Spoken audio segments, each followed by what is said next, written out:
நாம் இப்போ மட்டன் குழம்பு செய்ய போகிறோம். அதனால் குக்கரில் எண்ணெய் ஊற்றுங்க, கொஞ்சமாக ஊற்றிடுங்க. அப்புறமேட்டு ஏலக்காய், பட்டை, லவங்கம் இது 3 போட்டுருங்க. ஒவ்வொன்றா போட்டாலும் சரி, இல்லை நீங்கள் 2 உங்கள் இஷ்டத்துக்கு போட்டுக்கலாம்.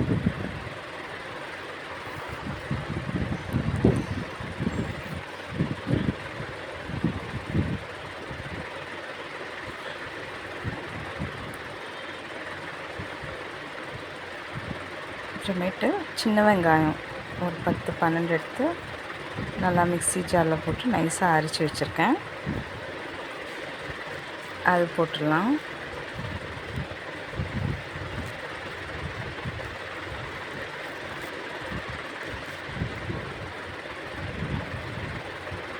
அப்புறம் கொஞ்சம் கருவேப்பிலை போட்டு நல்லா சாட்டே பண்ணிக்கோங்க.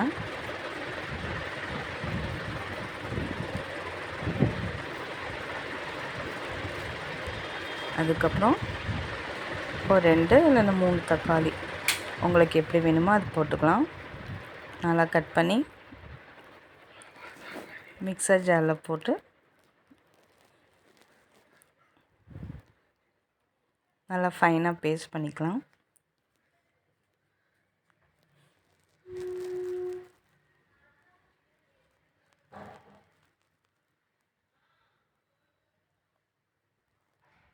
அதுக்கப்புறம் அது கொஞ்சம் நல்லா வதக்கிக்கோங்க.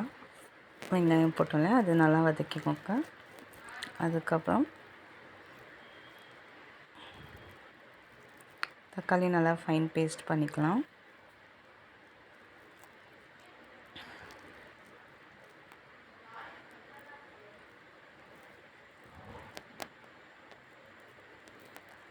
குக்கரில் போட்டு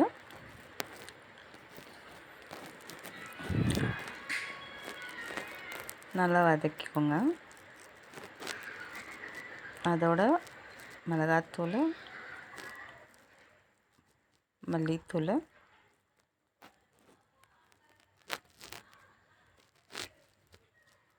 கொஞ்சம் உப்பு,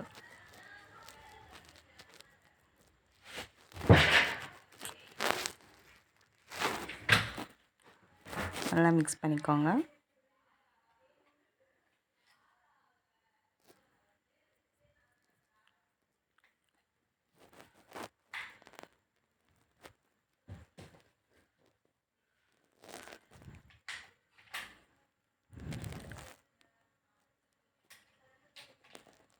அதோட மட்டன் பீஸு சேர்த்துக்கலாம்.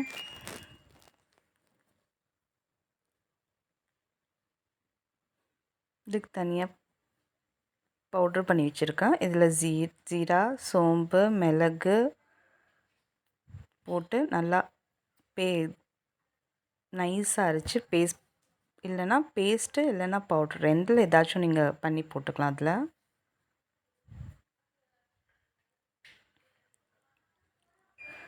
நல்லா வதக்கிக்கோங்க.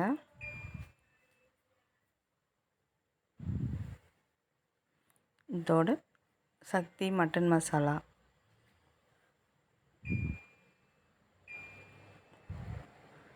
சின்ன பேக்கெட் ஃபுல்லுமே போட்டால் போதும். நல்லா கலக்கி விட்டுட்டு இதோட தண்ணி ஊற்றிக்கோங்க. கொஞ்சம்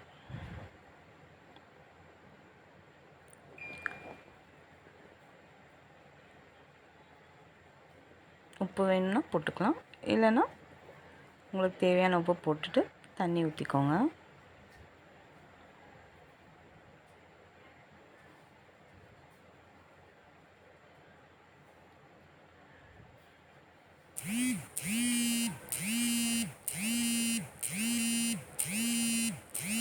நல்லா கலக்கி விட்டு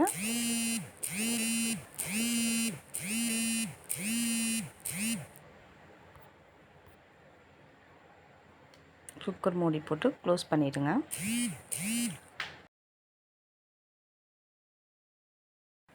மட்டன் வேகிற அளவுக்கு எவ்வளோ விசில் ஒரு 5, 6 விசில் விட்டுருக்கோங்க. சூடான மட்டன் குழம்பு ரெடி ஆயிடுச்சு. கொத்தமல்லி கார்னிஷிங் போட்டுக்கோங்க.